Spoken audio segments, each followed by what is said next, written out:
রাসূলুল্লাহ সাল্লাল্লাহু আলাইহি ওয়া আলিহি ওয়াসাল্লাম বলেন, বর্ণনাকারী সাহাবী আবু কাবাশা আনমারি রাদিয়াল্লাহু তাআলা আনহু قال رسول الله صلى الله عليه وسلم নবী সাল্লাল্লাহু আলাইহি ওয়া আলিহি ওয়াসাল্লাম বলেন, ইন্নামাদ দুনিয়া লিআরবাআতি নাফারিন, দুনিয়ার মধ্যে চার ধরনের মানুষ আছে।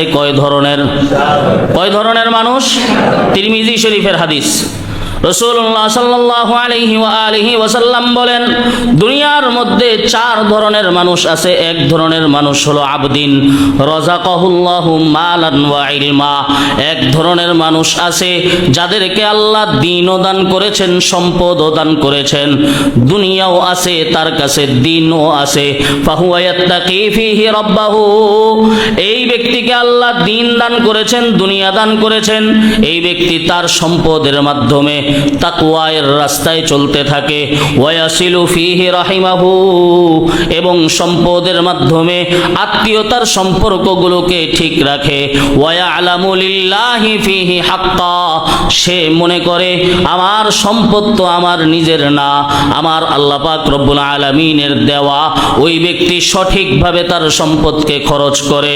নবী সাল্লাল্লাহু আলাইহি ওয়া আলিহি ওয়াসাল্লাম বলেন, ফাহাদা বিআফযালিল মানাজিল, এই ব্যক্তির মর্যাদা হলো সবচেয়ে বেশি, যেই ব্যক্তির কাছে দ্বীনও আছে আর দুনিয়াও আছে। আর আরেক ধরনের মানুষ হলো রাযাকাহুল্লাহু ইলমা ওয়া লাম ইয়ারযুকুহু মালা, আল্লাহ তাকে দ্বীন দান করেছেন কিন্তু দুনিয়া দান করেন নাই। দ্বীনের ক্ষেত্রে অনেক বড়, দুনিয়া তার কাছে নাই, টাকা পয়সা তার কাছে নাই, মাল ও দৌলত তার কাছে নাই।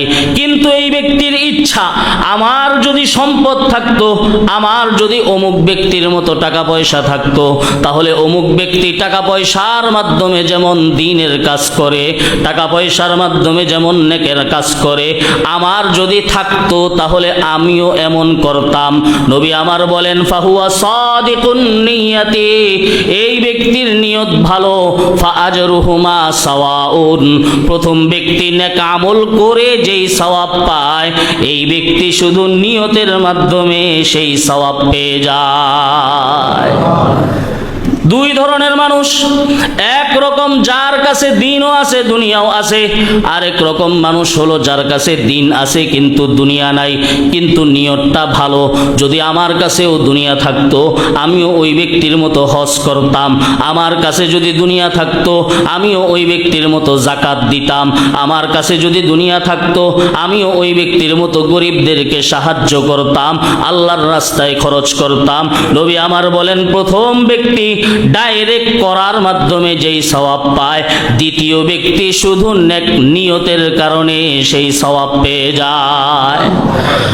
আর তিন নম্বর মানুষ হলো লাম ইয়ারযুকুহু মালা, আল্লাহ সুবহানাহু ওয়া তাআলা রাযাকাহুল্লাহু মালান ওয়া লাম ইয়ারযুকুহু ইলমা, আল্লাহ তাকে সম্পদ দান করেছেন কিন্তু দ্বীন দান করেন নাই, দ্বীন তার কাছে নাই, শুধু দুনিয়াদার, টাকা পয়সা ছাড়া আর কিছুই বুঝে না, আখিরাতের ধার ধারে না, দ্বীন অনুযায়ী চলার চেষ্টাও করে না।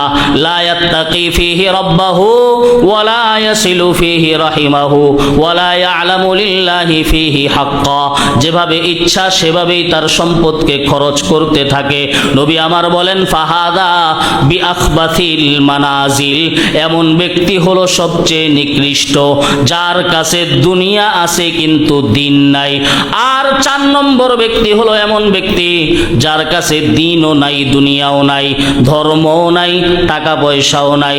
এমন ব্যক্তি মনে মনে তামান্না করে, হায় আমার যদি সম্পদ থাকতো ওই সাহেবের মতো আমার বাড়িটাও বড় বানাইতাম, আমার যদি সম্পদ থাকতো ওই সাহেবের মতো আমিও আয়েশ করে চলাফেরা করতাম, আমার যদি সম্পদ থাকতো ওই ব্যক্তি যেমন টাকা পয়সার মাধ্যমে অহংকার করে আমিও তোমাদেরকে দেখায়া দিতাম।